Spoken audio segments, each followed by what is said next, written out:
ce que la parole de l'Éternel, elle nous enseigne dans le livre de Juges, au chapitre 6.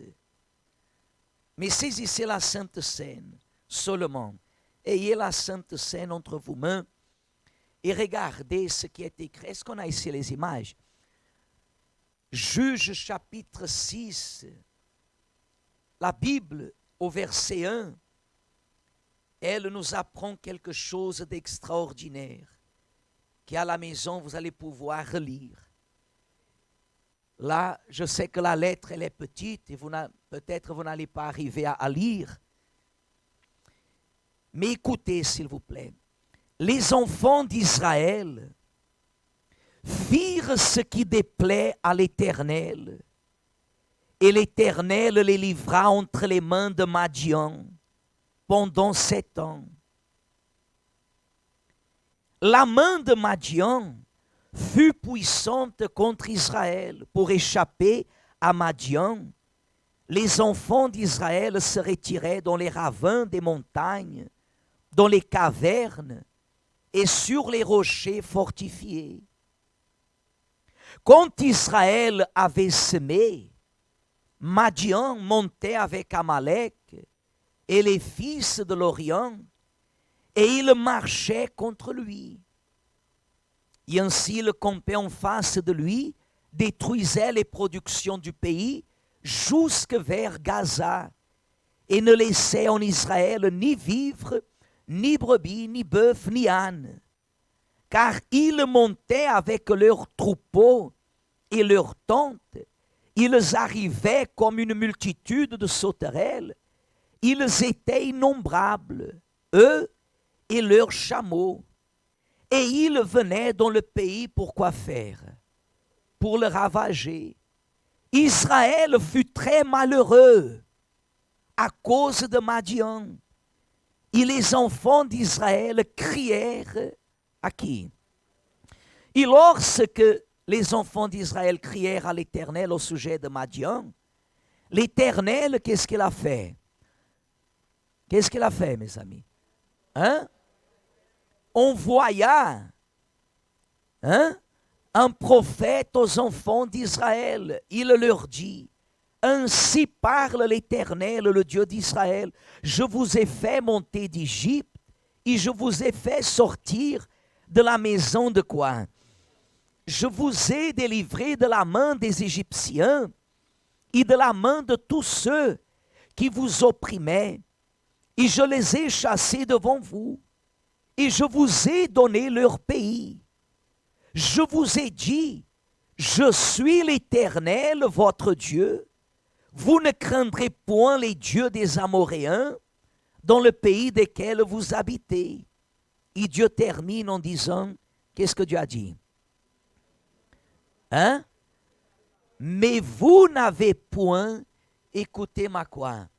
Ma voix. Regardez ici, mes amis. Pour que vous compreniez ce qui représente le peuple de Madian. Lorsque la Bible dit que Dieu, d'ailleurs il parle ici, Dieu fait le peuple sortir de l'Égypte pour les amener à la terre promise. Si vous lisez l'histoire, vous allez voir à un moment donné que Dieu, qu'est-ce qu'il fait? Il amène le peuple à affronter, le peuple d'Israël, à affronter Madian. D'une telle façon que Moïse, par la bouche de Dieu, Dieu par la bouche de Moïse, il a déclaré qu'il y aurait guerre toujours contre le peuple de Madian. Le peuple de Madian, il haïssait Israël. Le peuple de Madian, les Amalékites et aussi les Philistins, ils haïssaient Israël. Ils avaient de la haine jusqu'à aujourd'hui. Ils ont de la haine contre Israël. Pour que nous puissions comprendre le malheur qu'ils ont provoqué à Israël. Israël les punissait, ravageait. Ils étaient sortis de la maison de servitude, mais là où Israël était, ils sont devenus toujours des quoi? Des esclaves. Mais qu'est-ce que Dieu dit? Dieu, au moment qu'ils ont clamé à Dieu, qu'est-ce que Dieu a fait? Dieu a envoyé un prophète. Qu'est-ce que ça veut dire? Que Dieu, il agit toujours à travers sa quoi? Sa parole. La parole de Dieu. La parole de Dieu est notre guide. La parole de Dieu est notre soutien. Dieu, il a envoyé un prophète. Mais quelle remarque Dieu a fait au peuple? Vous n'avez point écouté ma voix. Ainsi, dans nos jours, c'est la même chose. Les personnes, des fois, elles se retrouvent dans une situation ou dans un domaine de sa vie qui la rend malheureuse. Elle a tout pour être heureuse. Mais un domaine la rend malheureuse. Et Dieu, au moment qu'il parle avec nous, de la même façon qu'il a fait par le passé, il envoie toujours le secours. Qu'est-ce que vous avez entre vos mains, Église? Hein? La Sainte Seine. Levez-vous, s'il vous plaît, avec la Sainte Seine. Qu'est-ce qui représente, par exemple, ce petit morceau de pain? Tout le monde sait, il représente quoi? Le corps de Jésus. Au moment que nous mangeons le corps de Jésus, qu'est-ce qu'il arrive? Le corps de Jésus, il s'unit à notre corps et nous formons ainsi un seul corps. Quand nous buvons le sang de Jésus, qu'est-ce que Jésus fait? Il nous lave, nous purifie de tout ce qui pouvait donner accès au peuple de Madian de nos jours, à tout ce que le diable pouvait utiliser pour nous accuser, pour nous empêcher d'avoir une vie selon la qualité de la parole de qui? De Dieu. Aujourd'hui, la terre promise pour notre âme est le baptême du quoi? Du Saint-Esprit. Tant que vous n'êtes pas baptisé du Saint-Esprit, vous ne pouvez pas dire que vous êtes dans la terre promise. Ainsi comme il a envoyé le prophète, Dieu, il fait qu'en entrant dans l'Église, face à cette situation, même dans la situation, Dieu, en rentrant dans l'Église, qu'est-ce qu'il a mis dans vos mains? Hein? Quand vous êtes arrivé à l'Église, qu'est-ce qu'on vous a donné? La Sainte Seine. Pour que vous sachiez qu'avant même que vous élevez votre voix vers lui, il a déjà mis entre vos mains, entre nos mains, tout ce que nous avons besoin. Amen. Regardez là dans votre Bible, s'il vous plaît. Juge chapitre 6. Juge chapitre 6, au verset 10 que nous avons lu tout à l'heure. Juge 6, verset 10.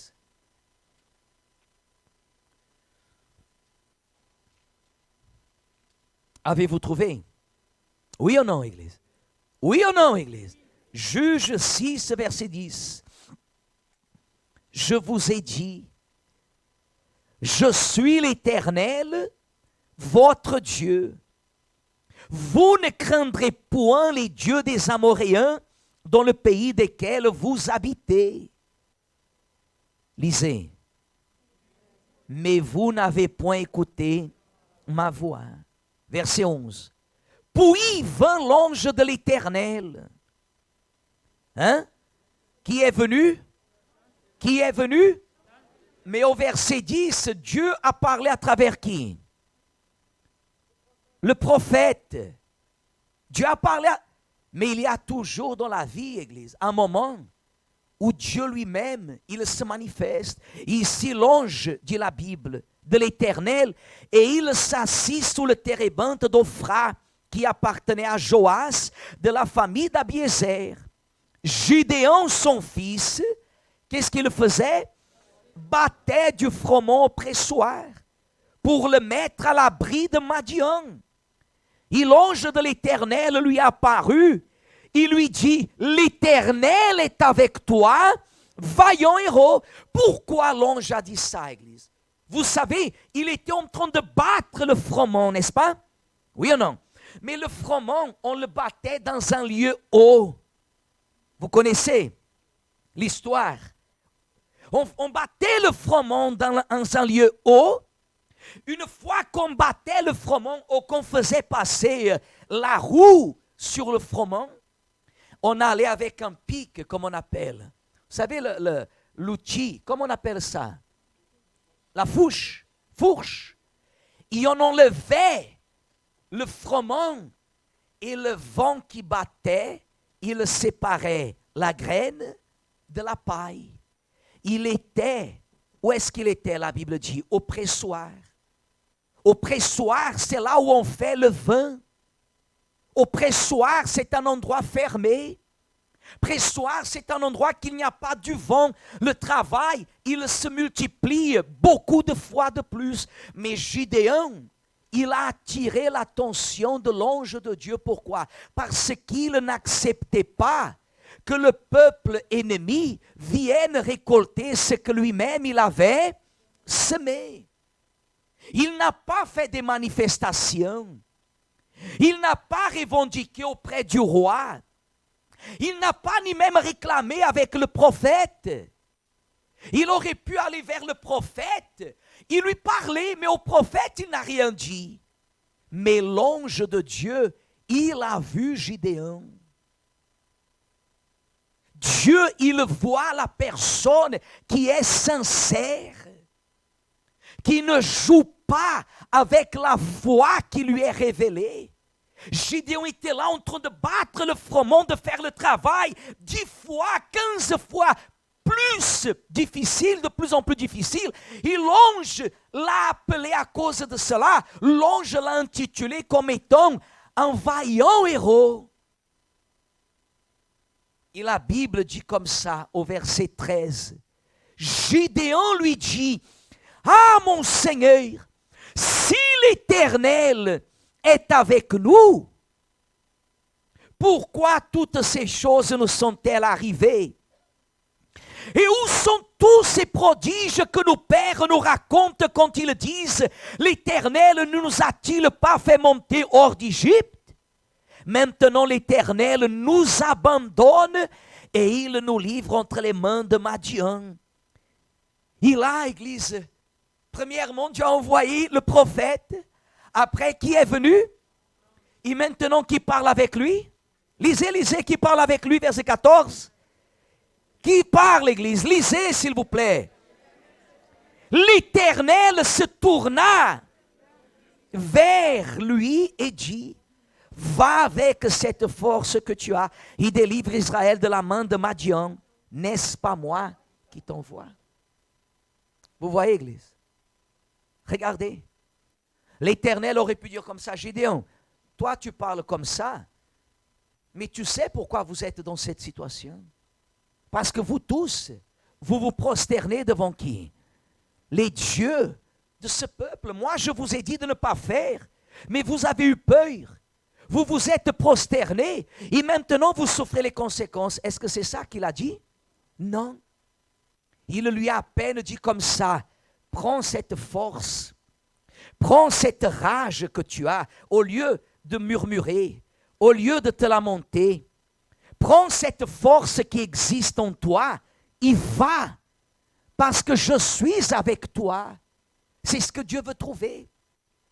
Des personnes, Église, qui en France ne regardent pas l'aide de l'État, qui ne regardent pas les uns les autres, qui ne vivent pas enfermés dans un coin ou dans un monde enfermé, se lamentant, murmurant, dépendant des uns et des autres, disant qu'à son âge, elle a beaucoup plus à faire que tout ce qu'elle a déjà fait, mes amis.